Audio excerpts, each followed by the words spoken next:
Kenapa Singapura bisa menjadi negara maju? Perlu diketahui bahwa Singapura adalah negara yang pembangunan ekonominya paling kompetitif di dunia. Singapura juga memiliki indikator ekonomi yang kuat jauh mengungguli negara-negara di Asia, bahkan termasuk negara tertinggi di dunia. Singapura menjadi satu-satunya negara maju di Asia Tenggara. Singapura juga dikenal sebagai satu-satunya negara di Asia Tenggara yang tidak memiliki hasil tambang. Untuk memenuhi kebutuhannya ini, Singapura mengimpor hasil tambang-tambang dari beberapa negara. Julukan Macan Asia diberikan kepada Singapura berkat kekuatan ekonominya. Bahkan negara ini merupakan salah satu pusat perekonomian terbesar di Asia Tenggara. Bisa dikatakan, jika majunya perekonomian Singapura menyebabkan negara ini menjadi salah satu negara maju di dunia. Singapura bisa menjadi negara maju walaupun sumber daya alamnya sedikit. Hal ini karena Singapura mengandalkan seluruh sektor ekonominya pada bidang industri dan jasa. Beberapa contoh diantaranya pariwisata, perbankan, serta elektronik. Diperkirakan 17% penduduk Singapura bekerja di sektor industri, sedangkan 12,4% penduduk lainnya bekerja di bidang jasa. Angka ini bisa terus bertambah seiring dengan pertumbuhan penduduk Singapura. Yang pertama, sektor industri dan jasa. Singapura bisa menjadi negara maju karena negara ini mampu mengembangkan kegiatan ekonominya tanpa harus memiliki sumber daya tambang. Artinya, Singapura benar-benar mengandalkan sektor industri dan jasa untuk meningkatkan penghasilan negara. Contoh jenis industrinya ialah pengalengan ikan, minuman kemasan, daging, buah, serta pengolahan kayu. Sedangkan pada sektor jasa, contohnya pariwisata dan perbankan. Yang kedua, jalur transportasi dan perdagangan. Singapura adalah satu-satunya negara miskin sumber daya alam di antara negara-negara anggota ASEAN lainnya. Namun, angka indeks kualitas hidup penduduk Singapura menempati peringkat pertama di Asia serta termasuk negara terkaya ketiga di dunia. Salah satu faktornya menyebabkan negara Singapura menjadi negara paling maju di ASEAN adalah tempat transit atau jalur persilangan lalu lintas dunia. Singapura yang terletak persimpangan perdagangan timur barat menjadi negara ini mempunyai lokasi strategis di jantung Asia. Perairan Singapura menjadi salah satunya jalur transportasi perdagangan dunia. Pelabuhan di Singapura menjadi salah satunya pelabuhan terpadat dan tersibuk di dunia. Letaknya yang strategis jelas menguntungkan Singapura. Negara ini bisa mengimpor kebutuhan dan mengekspor barang hasil industrinya ke berbagai negara, sehingga secara langsung hasil ekspor ini meningkatkan pendapat negara Singapura. Tidak hanya itu, pembangunan ekonomi juga menjadi perhatian khusus dan selalu diawasi ketat oleh pemerintah Singapura.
Kenapa Meksiko disebut negara berkembang?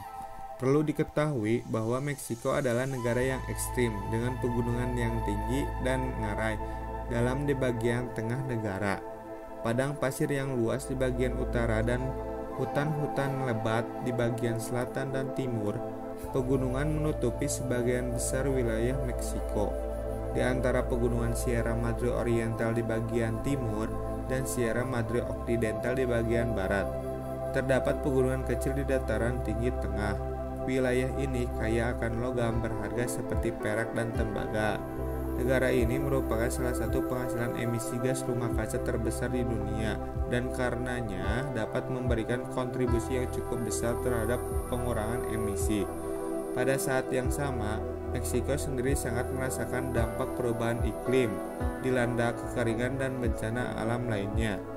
Sebagian negara dengan tingkat keanekaragaman hayati yang sangat tinggi, Meksiko juga memainkan peran penting dalam memerangi kepunahan spesies. Hamparan daratan yang disebut Semenanjung Micanta menjorok ke Teluk Meksiko dari ujung tenggara negara tersebut. Dulunya tempat ini merupakan rumah bagi peradaban Maya, sebuah budaya kuno yang bangunan-bangunannya yang menakjubkan masih dapat dilihat hingga saat ini. Meksiko merupakan produk warisan budaya India yang kaya. 3 abad di bawah kekuasaan Spanyol dan berbatasan langsung dengan Amerika Serikat. Saat ini sebagian besar orang Meksiko adalah mestizo, yang berarti mereka memiliki campuran darah India dan Spanyol. Sepanjang sejarah, Meksiko telah menjadi rumah bagi para seniman hebat. Suku Maya, suku India lainnya membuat mural, patung, dan perhiasan yang mengagumkan. Seniman Meksiko modern meliputi pelukis, fotografer, pematung, dan monalis. Orang membuat karya seni di dinding. Meksiko merupakan produk warisan budaya India yang kaya. 3 abad di bawah kekuasaan Spanyol dan berbatasan langsung dengan Amerika Serikat. Saat ini sebagian besar orang Meksiko adalah mestizo, yang berarti mereka memiliki campuran darah India dan Spanyol. Sepanjang sejarahnya, Meksiko telah menjadi rumah bagi seniman hebat. Suku Maya dan suku India lainnya membuat mural, patung, dan perhiasan yang mengagumkan. Seniman Meksiko modern meliputi pelukis, fotografer, dan muralis, atau yang disebut juga orang yang membuat karya seni di dinding yang hebat. Orang Meksiko juga menganggap olahraga sebagai hal yang serius. Pada zaman dahulu, yang kalah dalam permainan bola ritual pernah dihukum mati. Dalam beberapa olahraga berbahaya seperti adu banteng dan rodeo yang ditemukan di Meksiko, para pesertanya masih mempertaruhkan nyawa mereka. Hanya sedikit di bumi yang mendukung spesies tumbuhan dan hewan sebanyak Meksiko. Terletak di antara Khatulistiwa dan lingkaran Arktik, Meksiko merupakan tempat perlindungan bagi hewan yang melarikan diri dari cuaca dingin ekstrim di utara dan panas terik di selatan. Di Meksiko Utara, gurun dipenuhi spesies tumbuhan dan hewan yang telah menemukan cara untuk bertahan hidup di lingkungan yang keras. Di pantai barat Meksiko, paus abu-abu berenang ribuan mil setiap tahun dari Alaska untuk berkembang biak di perairan lepas pantai Baja California. Suku Olmec, masyarakat kompleks pertama di Meksiko, muncul di bagian tenggara negara tersebut sekitaran tahun 1200.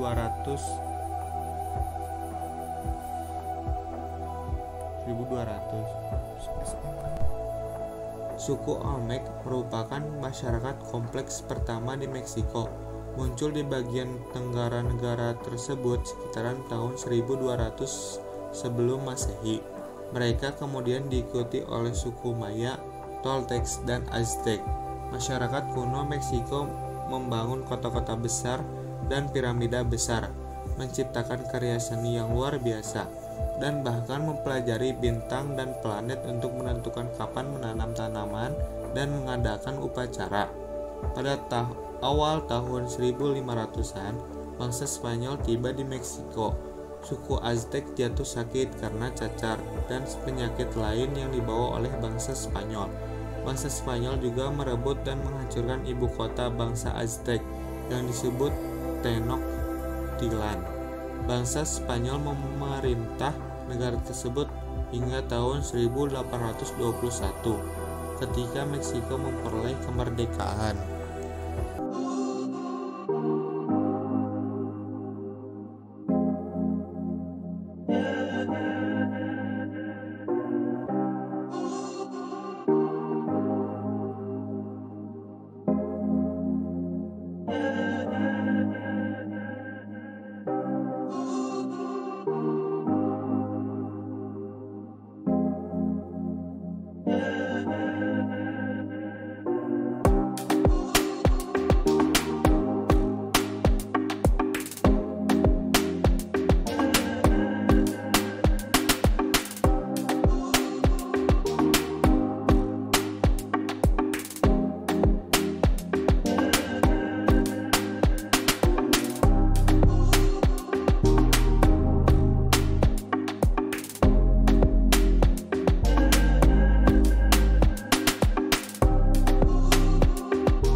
Nepal adalah salah satu negara termiskin di dunia karena berbagai faktor yang saling terkait. Geografinya yang sulit dengan wilayah pegunungan Himalaya yang terjal dan sulit diakses, menghambat pembangunan infrastruktur seperti jalan, jembatan, dan jaringan komunikasi. Hal ini pada gilirannya membatasi pertumbuhan ekonomi. Sebagian besar penduduk Nepal bergantung pada pertanian subsisten yang sangat rentan terhadap perubahan cuaca, bencana alam, dan produktivitas yang rendah. Kurangnya teknologi modern dan irigasi yang memadai juga membatasi hasil pertanian. Nepal sering dilanda bencana alam seperti gempa bumi, tanah longsor, dan banjir. Selain itu, Nepal adalah negara yang terkurung daratan atau landlocked, yang berarti tidak memiliki akses langsung ke laut. Ini membuat perdagangan internasional menjadi lebih mahal dan sulit. Ketidakstabilan politik dalam negeri juga menghambat investasi asing dan pembangunan ekonomi. Nepal telah mengalami pergolakan politik yang panjang, termasuk perang saudara selama 10 tahun antara pemerintah dan kelompok Maois yang telah menghambat perkembangan ekonomi dan sosial. Keterbatasan sumber daya alam juga menjadi masalah. Nepal memiliki sumber daya alam yang terbatas, dan sumber daya yang ada seringkali tidak dikelola dengan baik. Kurangnya investasi dalam sektor energi dan mineral membatasi potensi ekonomi. Tingkat pendidikan yang rendah, terutama di daerah pedesaan, juga menjadi penghambat. Kurangnya tenaga kerja terampil menghambat pertumbuhan sektor-sektor ekonomi yang lebih modern dan berteknologi tinggi. Nepal sangat bergantung pada bantuan asing dan remitansi dari warga Nepal yang bekerja di luar negeri. Meskipun ini memberikan sumber pendapatan yang penting, hal ini juga membuat perekonomian rentan terhadap fluktuasi global. Infrastruktur yang buruk termasuk transportasi, energi, dan komunikasi menghambat pertumbuhan ekonomi dan perkembangan sosial.